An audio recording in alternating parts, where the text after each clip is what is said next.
Explosive congressional hearing erupts as Representative Jasmine Crockett unveils damning evidence against FBI Director Kash Patel, accusing him of orchestrating a secret network to manipulate U.S. foreign policy on live TV.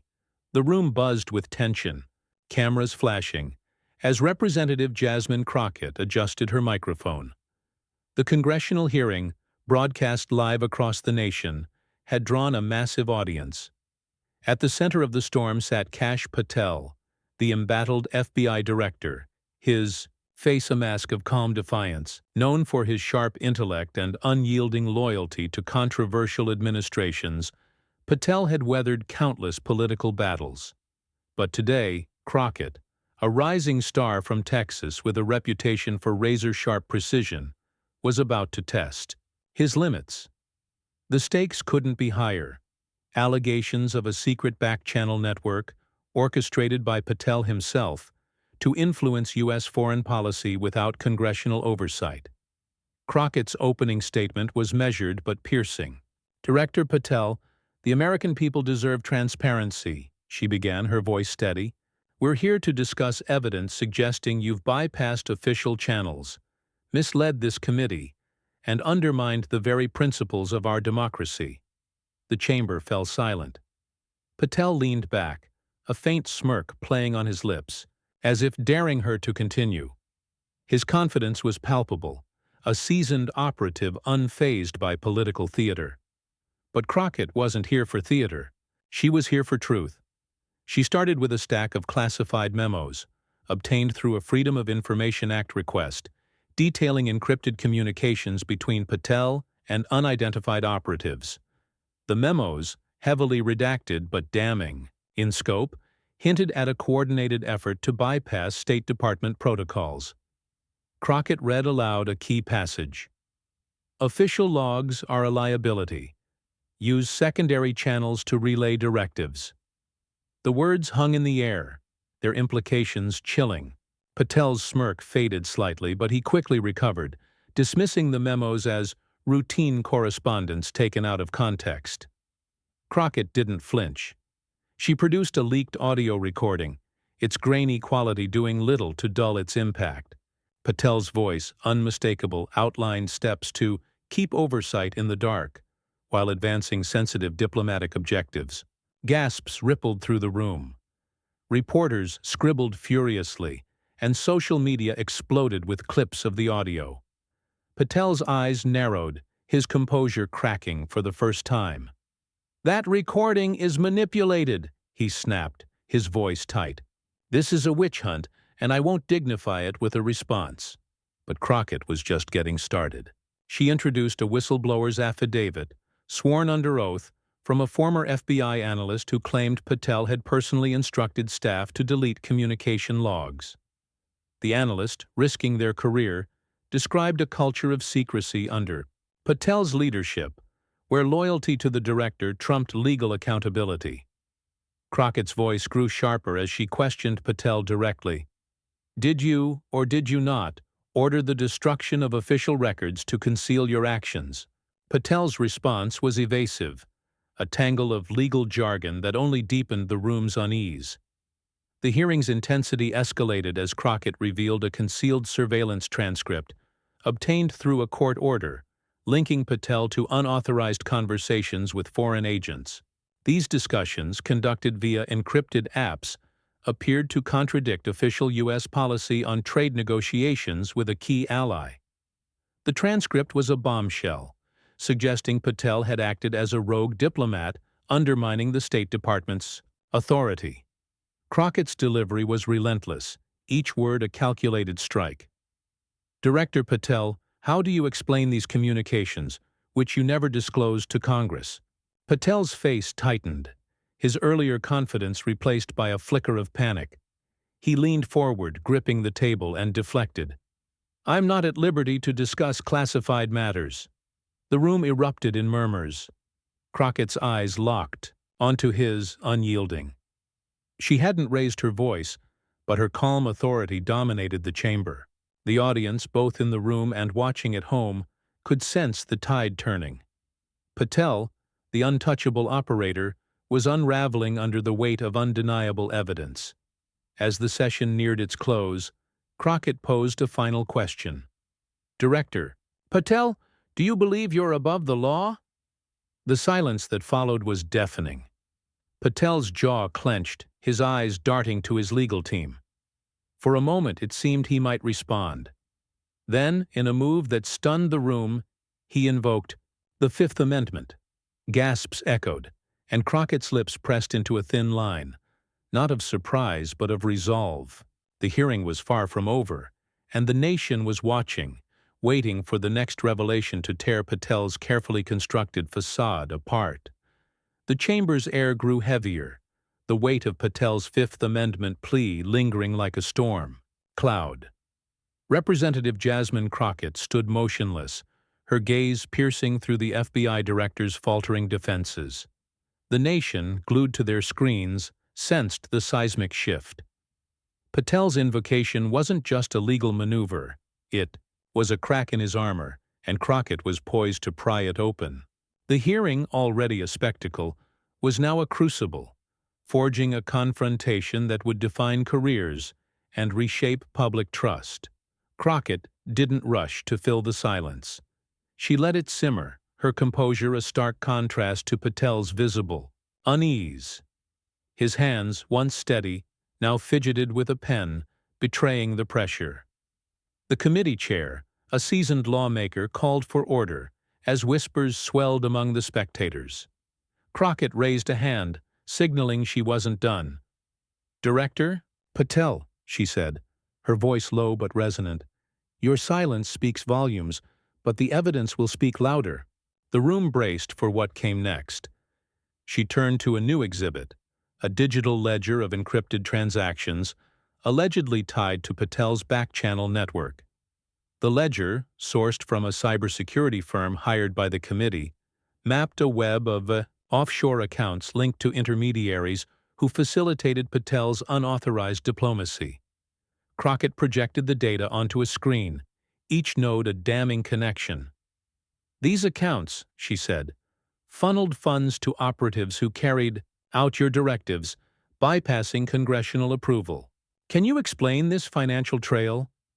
Patel's eyes flicked to the screen, then back to Crockett. His legal team scribbled notes, but he waved them off, attempting to regain control. "This is speculative," he said, his tone clipped. "You're weaving a conspiracy from unrelated data points." But his voice lacked conviction, and the room sensed it. Crockett countered swiftly, introducing a decrypted email exchange between Patel and a known foreign consultant. The emails referenced discrete arrangements and mutual interests, terms that reeked of subterfuge. The consultant, Crockett, revealed, had ties to a government whose interests clashed with U.S. policy. The revelation hit like a shockwave. Reporters typed furiously, and live streams surged with viewer reactions. Patel's face reddened, his earlier defiance giving way to barely concealed anger. "Those emails are out of context," he insisted, but his words sounded hollow. Crockett pressed harder, her questions relentless. "Were you aware this consultant was flagged by intelligence agencies as a potential security risk?" she asked. Patel hesitated, a fatal misstep. The pause was brief but damning, amplifying the room's tension. Crockett then unveiled a second whistleblower's testimony, this time from a State Department official who claimed Patel had pressured diplomats to withhold information from Congress. The official's sworn statement described a meeting where Patel allegedly warned, "Oversight is a hurdle we can't afford." The committee members exchanged glances, their expressions a mix of shock and resolve. Crockett's delivery remained unflinching. "Director Patel, did you intimidate federal employees to conceal your actions?" she demanded. Patel's response was a tangle of deflections, accusing the committee of political bias. But Crockett was prepared. She played a short video clip, covertly recorded by the whistleblower, showing Patel in a closed-door meeting. His voice was clear. "We control the narrative, not Congress." The room erupted, the committee chair banging the gavel for order. Patel's legal team whispered urgently, but he ignored them, his eyes locked on Crockett. For the first time, he looked cornered, his polished exterior fraying under the spotlight. Crockett's next move was surgical. She introduced a timeline correlating Patel's back-channel activities with shifts in U.S. foreign policy, including a controversial trade deal that baffled analysts. The timeline, backed by declassified intelligence reports, suggested Patel's network had influenced decisions that enriched certain foreign entities. "This isn't just about secrecy," Crockett said, her voice rising with controlled fury. "This is about betrayal of the public trust." As the session drew to a close, Patel's composure was in tatters. He leaned forward, his voice low but venomous. "You're playing a dangerous game, Representative," he said, a thinly veiled threat. Crockett didn't blink. "The danger, Director, is a government that operates in shadows." The room held, its breath, the confrontation teetering on the edge of chaos. Patel's eyes burned with defiance, but Crockett's resolve was unbreakable. The hearing adjourned for a recess, but the battle was far from over, and the nation awaited the next explosive clash. The recess ended, but the electric charge in the hearing room hadn't dissipated. Kash Patel's veiled threat still echoed, a desperate jab that only deepened the chasm between him and Representative Jasmine Crockett. As the committee reconvened, the cameras zoomed in, capturing every flicker of emotion. Crockett, unflappable, adjusted her notes, her calm demeanor a stark contrast to Patel's barely restrained fury. The nation, riveted by the live broadcast, sensed the confrontation was about to escalate further, and Crockett was ready to deliver. She began with a pointed acknowledgement of Patel's words. "Director Patel, you called this a dangerous game," she said, her voice steady but laced with steel. "The only danger here is to those who believe they can operate above accountability." The room tensed, the audience leaning forward. Patel's jaw tightened, his eyes narrowing, but he said nothing, perhaps sensing the trap Crockett was setting. She didn't pause, diving into a new piece of evidence. A forensic analysis of Patel's encrypted communication platform uncovered by a joint task force of cybersecurity experts. The analysis revealed a sophisticated system designed to erase digital footprints, with messages set to auto-delete after 24 hours. Crockett displayed a recovered fragment of one such message, projected for all to see. "Ensure no trace leads back to us. Congress must remain blind." The words, attributed to Patel, sent a chill through the chamber. Reporters exchanged glances, and social media erupted with hashtags demanding accountability. Crockett's voice cut through the murmurs. "Director, did you implement this system to evade oversight?" Patel's response was sharp, almost frantic. "That's a fabrication," he snapped, his hands gripping the table. "This committee is cherry-picking data to smear me." But his denial rang hollow, undermined by the specificity of the evidence. Crockett pressed on, introducing a sworn statement from a tech contractor who claimed Patel had personally overseen the platform's development. The contractor, now under witness protection, described Patel's insistence on absolute deniability in all communications. The revelation landed like a grenade, amplifying the room's tension. Crockett's next move was a masterstroke. She played a series of intercepted voice messages, obtained through a court-authorized wiretap, in which Patel discussed leverage points with an unnamed foreign official. The messages hinted at a quid pro quo, with Patel offering policy concessions in exchange for intelligence favors. The implications were staggering. A sitting FBI director potentially compromising national security for personal gain. Crockett's question was direct. "Director Patel, did you offer classified information to foreign entities without authorization?" The room erupted in gasps, the committee chair struggling to maintain order. Patel's face paled, his earlier bravado replaced by a flicker of fear. "I reject this premise entirely," he said, his voice strained. These accusations are baseless and inflammatory.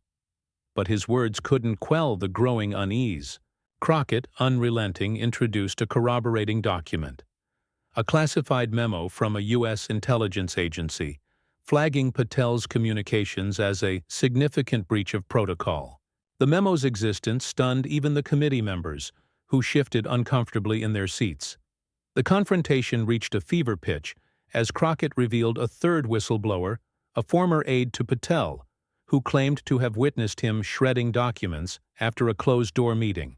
The aide's affidavit described Patel's paranoia, his fear that the truth would surface. Crockett's voice grew sharper. "Director, what were you so desperate to hide?" she asked, her eyes locked on Patel's. The question hung in the air unanswered as Patel's legal team whispered urgently, their faces grim. Patel tried to pivot, accusing Crockett of orchestrating a political hit. "This is a coordinated attack on my service to this country," he said, his voice rising. But Crockett was unmoved. She countered with a timeline of Patel's actions, cross-referenced with national security incidents that raised red flags. The timeline suggested his back-channel network had destabilized key alliances, costing the U.S. diplomatic credibility. "Your service, Director, appears to have served interests other than America's," Crockett said, her words cutting like a blade. As the session neared its end, the room was a powder keg. Patel's defiance had crumbled, replaced by a mix of anger and desperation. Crockett, sensing the moment, posed a final question. "Director Patel, how deep does this network go?" The silence that followed was suffocating, Patel's eyes darting to the exit as if seeking escape. The committee adjourned, but the question lingered, a spark ready to ignite the next explosive revelation in a hearing that was tearing apart the facade of power. The hearing room pulsed with unresolved tension as the committee reconvened. Crockett's unanswered question, "How deep does this network go?" still burning in the air. Kash Patel, his once impenetrable facade now fractured, sat rigid, his eyes avoiding the relentless gaze of Representative Jasmine Crockett. The nation watched, breathless, as the live broadcast captured every strained moment. Crockett, poised and unyielding, was no longer just a congresswoman. She was a force dismantling a carefully guarded empire, and Patel knew it. Crockett opened with a calculated shift, her voice cutting through the charged silence. "Director Patel, your silence on the scope of this network is telling, but the evidence isn't silent." She held up a thick dossier, its pages marked with security clearances, and the room leaned in. The dossier, compiled by a bipartisan investigative team, detailed a shadow operation that extended beyond Patel's FBI tenure, implicating a web of operatives across multiple agencies. Crockett's tone was icy. "This isn't a lone act, Director. This is a system. Who else is involved?" Patel's lips parted, but no words came. His legal team, visibly rattled, passed him a note, but he ignored it, his hands trembling slightly. Crockett didn't wait for a response. She projected a chart mapping the network's reach. Nodes connecting. Patel to mid-level officials in the Defense Department, private contractors, and even a former ambassador with questionable loyalties. Each link was backed by intercepted communications, financial records, and witness testimonies. The chart was a visual indictment, and the room's murmurs grew louder. "Director," Crockett pressed, "did you coordinate with these individuals to subvert U.S. policy?" Patel's voice, when it finally emerged, was hoarse. "This is a distortion of my efforts to protect national security," he said, but the words lacked conviction. His eyes flicked to the chart, betraying a flicker of panic. Crockett seized the moment, introducing a new piece of evidence, a sworn deposition from a retired intelligence officer who claimed Patel had recruited him for off-book operations.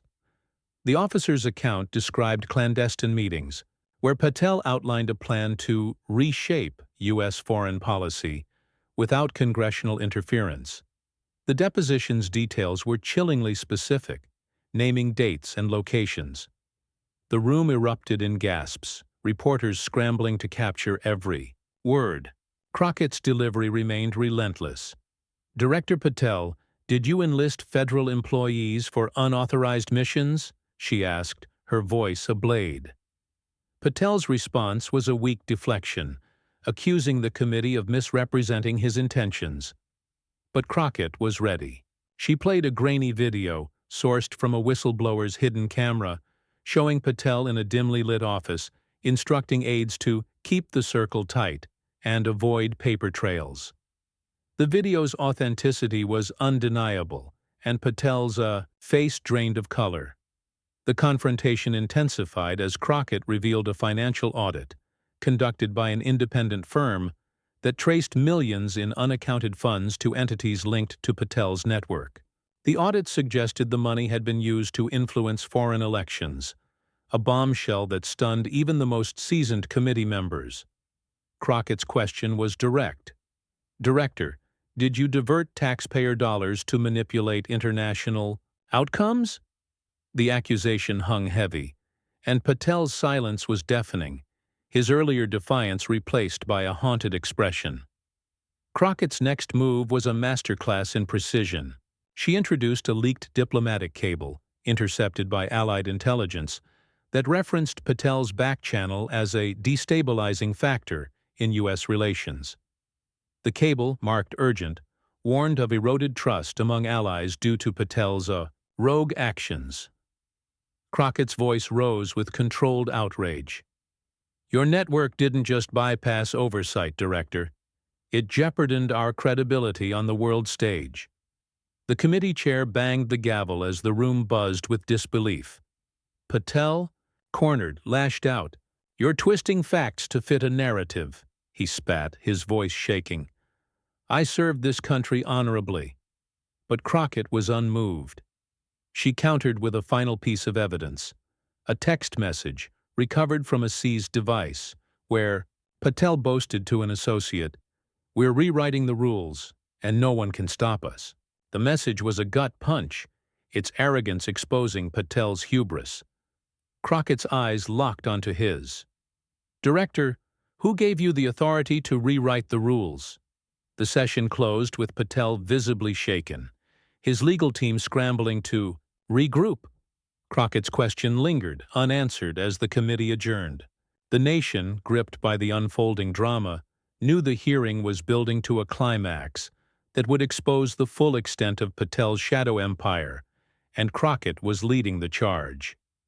The hearing room crackled with anticipation as the committee reconvened, the shadow of Crockett's unanswered question, "Who gave you the authority to rewrite the rules?" still looming over Kash Patel. The FBI director, his once steely demeanor eroded, sat hunched, his eyes bloodshot from the relentless pressure. Representative Jasmine Crockett, her resolve unshaken, exuded a quiet ferocity that commanded the room. The nation, transfixed by the live feed, sensed the confrontation was nearing a breaking point, and Crockett was poised to deliver the decisive blow. Crockett began with a measured but piercing statement. "Director Patel, your refusal to answer only deepens the public's distrust," she said, her voice carrying the weight of the moment. "But the truth doesn't need your cooperation." She held up a sleek USB drive, its contents verified by a federal judge, and the room stilled. The drive contained a cache of deleted emails, recovered through forensic data retrieval, that allegedly detailed Patel's direct involvement in orchestrating a covert operation to manipulate U.S. sanctions policy. "Director," Crockett said, "these emails suggest you didn't just bypass oversight, you actively undermined it." Patel's face tightened, his fingers drumming nervously on the table. His legal team, visibly strained, whispered objections, but he waved them off, his voice low and defensive. "Those emails, if they exist, are misinterpretations of lawful actions," he said, but the tremor in his tone betrayed his uncertainty. Crockett didn't hesitate. She displayed one email on the chamber's screens, its subject line stark, Sanctions workaround urgent. The message, sent from Patel's personal account, instructed an aide to reroute approvals through the secondary channel. The implications were explosive, suggesting Patel had manipulated policy to favor foreign interests. The room buzzed with shock, reporters scrambling to document the revelation. Crockett's voice cut through the chaos. "Director Patel, did you alter sanctions policy without congressional approval?" she demanded. Patel's response was a weak deflection, claiming the email was routine correspondence. But Crockett was relentless. She introduced a corroborating witness statement from a Treasury Department official who claimed Patel had pressured them to delay sanctions enforcement, citing higher directives. The official's testimony painted a picture of coercion, with Patel leveraging his authority to silence dissent. The confrontation escalated as Crockett unveiled a recorded phone call, obtained through a subpoena, between Patel and a foreign lobbyist. In the call, Patel discussed mutual benefits tied to relaxed sanctions, his tone casual but calculating. The lobbyist, later identified as a key player in Patel's network, promised discreet support in return. The audio sent shockwaves. Through the chamber, committee members exchanging stunned glances. Crockett's question was razor-sharp. "Director, were you trading U.S. policy for personal favors?" Patel's composure shattered. "This is a setup," he shouted, his voice cracking. "You're fabricating a narrative to destroy me." The outburst drew gasps, the committee chair banging the gavel for order. Crockett remained unfazed, her eyes locked on Patel's. She introduced a financial trail, uncovered by forensic accountants, linking Patel's aides to offshore accounts funded by entities tied to the lobbyist. The accounts, Crockett revealed, had received deposits suspiciously timed with policy shifts. "Director," she said, "who was paying for your loyalty?" The room was a tinderbox, the weight of each revelation fueling the tension. Crockett's next move was a bombshell, a classified intelligence brief, declassified hours before the hearing, that flagged Patel's network as a critical threat to national security. The brief detailed how his actions had emboldened adversarial nations, weakening U.S. leverage. Crockett's voice rose with controlled fury. "Your network didn't just break rules, Director. It jeopardized our safety." Patel, cornered, tried to pivot, accusing Crockett of politicizing intelligence, but his words fell flat, drowned out by the mounting evidence. Crockett's final exhibit was a handwritten note, recovered from a seized office, in Patel's own script. "Burn the bridges, keep the circle closed." The note, cryptic but damning, suggested a deliberate effort to cover his tracks. "Director," Crockett asked, her voice a quiet storm, "what bridges were you burning?"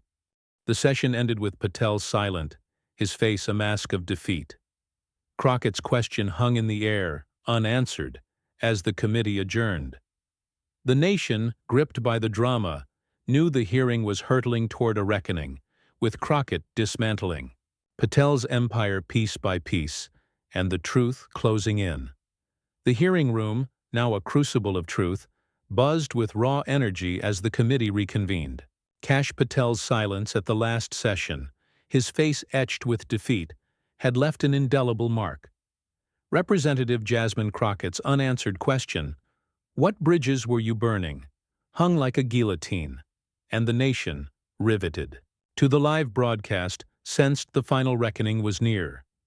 Crockett, her presence commanding, stood ready to unravel the last threads of Patel's shadow empire, her every move a calculated strike against his crumbling defenses. Crockett opened, with a voice that carried both resolve and righteous anger.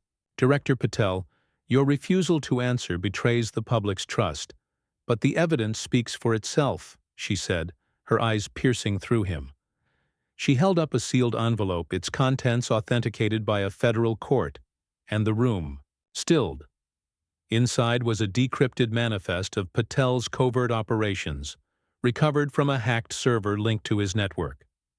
The manifest listed code-named missions, each tied to unauthorized diplomatic maneuvers.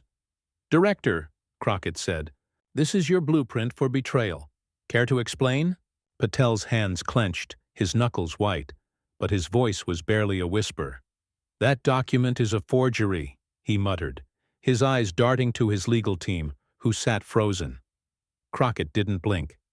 She projected the manifest's key entries, missions labeled Eclipse and Vanguard, which aligned with unexplained policy shifts that favored foreign entities. The details were meticulous, naming operatives and dates.